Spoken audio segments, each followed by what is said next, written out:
तरबूज वाला। एक गांव में मफतलाल नाम का एक तरबूज बेचने वाला रहता था। एक जमाना था जब वो उस गांव का प्रेसिडेंट था।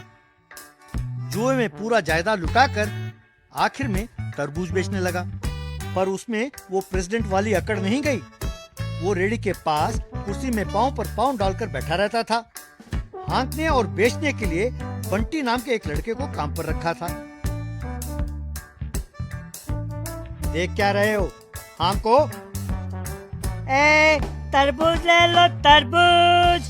आओ भाई आओ, मीठे मीठे ठंडे ठंडे तरबूज कहकर चिल्लाता था। लोग रेडी के पास तरबूज खाने आते तो सर्वज्ञानी की तरह सलाह देता था।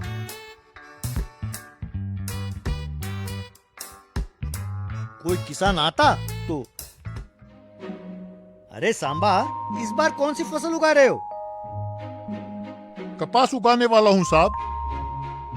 क्या कपास? तुम्हारा दिमाग खराब है। मैंने 2 दिन पहले इंग्लिश अखबार में पढ़ा था कि अमेरिका वाले अब हमसे रुई नहीं खरीदने वाले। वहाँ सब कपड़े चमड़े के ही पहनते हैं। मेरी बात मानो तो कपास उगाना छोड़ो और चारा उगाओ। जानवरों के लिए इसकी बहुत डिमांड है। ठीक है? वो इसकी बात का यकीन करके ठीक है साहब, अच्छी बात कही कहकर चला गया। देखा, लोग अब भी मेरी बात को मानते हैं। बंटी अपने आप से, तुम्हारा सर, तुम ये भी नहीं जानते कि इंग्लिश में कितने अक्षर होते हैं, तो तुम क्या इंग्लिश अखबार पढ़ोगे? पर तुम्हें नहीं, तुम्हारी बात जो ये सुनते हैं ना, उनको कहना होगा। ऐसा सोचता था।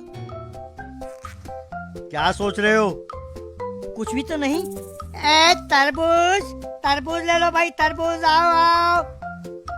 शाम होते ही मफतलाल पैसे लेकर घर चला जाता था।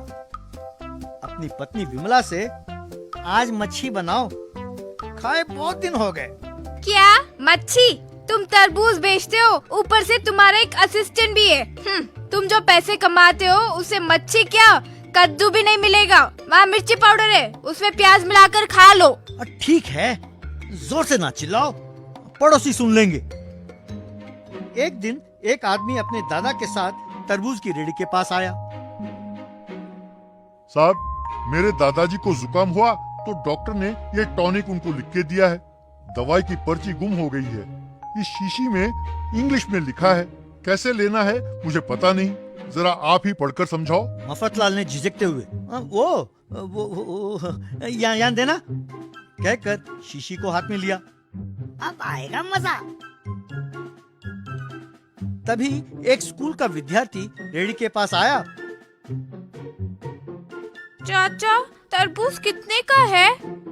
तरबूज की बात बाद में, पहले ये बता कि तू केवल स्कूल बैग लटका कर जाता है या कुछ इंग्लिश विग्लिश भी सीखा है? सीखा है ना चाचा। तो फिर इस शीशी में क्या लिखा है, जरा पढ़कर सुनाओ। शीशी को पढ़कर, चाचा, लिखा है शेक वेल बिफोर यूज, मतलब इस्तेमाल करने से पहले अच्छी तरह हिलाना चाहिए।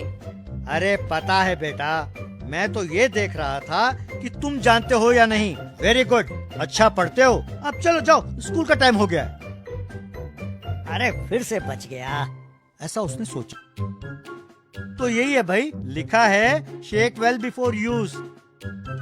इसका मतलब क्या है साहब? इस्तेमाल करने से पहले अच्छी तरह हिलाना होगा। मैं दिखाता हूँ कहकर उस बूढ़े को उठाकर जोर से घुमाने लगा। बहुत देर तक घुमाने के बाद, हाँ, अब टॉनिक मुंह में डालो। पोता टॉनिक मुंह में डालने ही वाला था कि देखा दादाजी बेहोश हो गए थे। दादाजी, दादाजी, अरे उठो दादाजी, अरे ये क्या हो गया दादाजी को? कहकर घबराकर दादाजी को उठाकर अस्पताल की ओर भागा।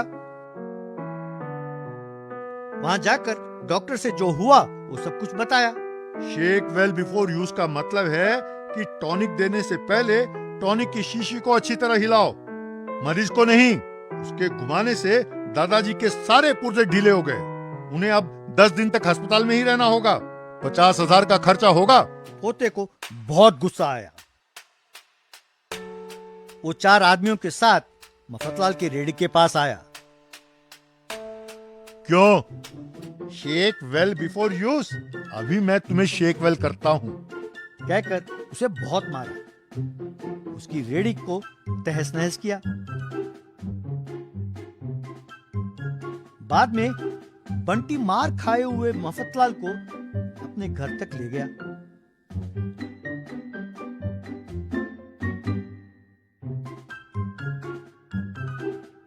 उसकी पत्नी विमला को सब कुछ बताया। अपने काम से मतलब ना रखकर दूसरों को फालतू का मशवरा दोगे तो ऐसा ही होगा।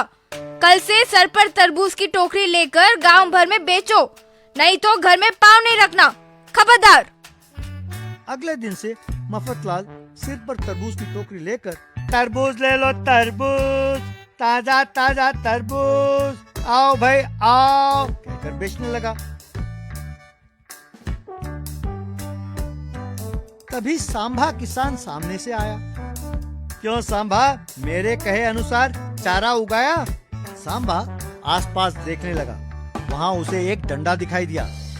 वो डंडा लेकर मफतलाल के पीछे भागा। इसीलिए कहते हैं कि सलाह तब दो जब तुम उसके बारे में सब कुछ जानते हो।